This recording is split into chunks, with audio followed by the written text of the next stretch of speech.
ku rattaba mana subscribe sannan ku danna ƙararrawa.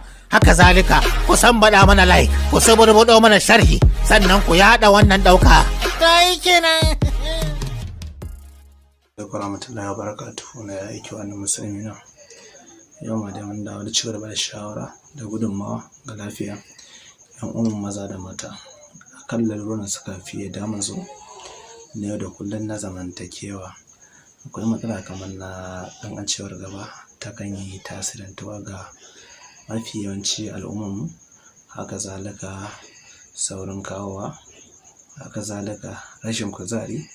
To wani abubuwan sun yi yawa kuma sun addabi mutane saboda akwai abubuwan da sukan iya haifar da su da yawan gaske, ya sa ba a cika tasirantuwa da lura, mutum da cika lura ba. Mafi yawanci ko ya aure ko kuma yana mu'amala sai ka ji da aure, ka ji da yawan complaint ɗin kaza, shi gaban yana kaza kuma bai san me dalilin da yake haifar da wani matsalolin ba. To insha Allahu a yau za mu taƙaita ba da haske da gudunmawa akan wani fa'ida da in Allah ya so ya yarda. In dai matsalar ka ta cikin guda uku nan ne, za ba da fa'ida 2 zuwa 3 akan damuwoyinka. Matsalar ƙanƙancewar gaba, rashin kuzari, ɗaukewar sha'awa da sauran kawowa. To duk wannan da kuma ƙara girman gaba da wannan fa'ida za a neme su, a same su, a haɗa su kuma a yi ƙoƙari a jaraba kamar yadda ake jarabawa. Da mutane da muna ba su shawarar su bi tsarin da ake yi kuma insha Allah za a ji daɗi kuma za a yi nasara. Abin da ka nema na farko, in ka sami 'ya'yan fijil, in ka sami kakan ya samu sa dukkan wata santa ta Islamic medicine. Na biyu za ka samu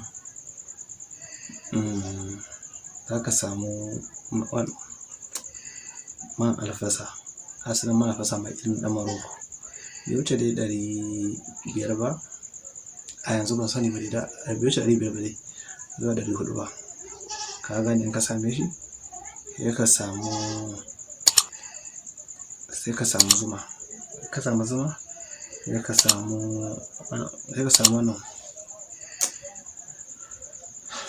samu hulba a batin sauda. Kai ya san wani buƙi abin ya kwanta mu wallahi. In ka samu kotan sama kawai, in ka same shi ka samu kaman hulba cokali 3 a batin sauda cokali 3. Man zaitun misalin, ba man zaitun ba, abin da ya rubuce na yi confusing da yawa na daure. Ka sami yan fijil, ka gani, ka samu abatis sauda, ka samu man albasa, ka samu zuma. In ka samu wannan fa'idodin guda 4 kai, to ka samu fa'ida ka kan wani matsalar da take damunka kuma in Allah da za a ji sauƙi kuma za a yi nasara. Don ka same su ga yadda za ka rasu. Yan fijil na samun sassan da Islamic medicine, ka samu garin sa ka daka shi ya zama gari. In ka samu garin nasa zai ka saya ka daka kanka. Haka batis sauda ita ma akan yadda ka daka ta zama gari. Ka samu misalin cokali 3 na yan fijil ɗin, ka samu shi batis sauda kamar cokali 2, sai ka samu albasa, man albasa kamar ƙaramin kwalba ɗin wata ce 300 zauna yan Maroko ba mai kyau. Sai ka zama ka samu yan Najeriya dai inda muka zama halin mu muku iya ne. To in ka same sai ka samu kwano madaidaici hakan nan, sai ka zuba shi wannan man albasa ɗin a ciki, sai ka samu yan fijil ɗin nan ka zuba, sai ka samu abatis sauda ka zuba. In ka zuba sai ka sa wutar kaɗan, in a sho kasa sai ka sa ta wutar kaɗan. Ka fahimta? In ka sa ta kaɗan tana ci, to ya ka samu kana gauraya shi,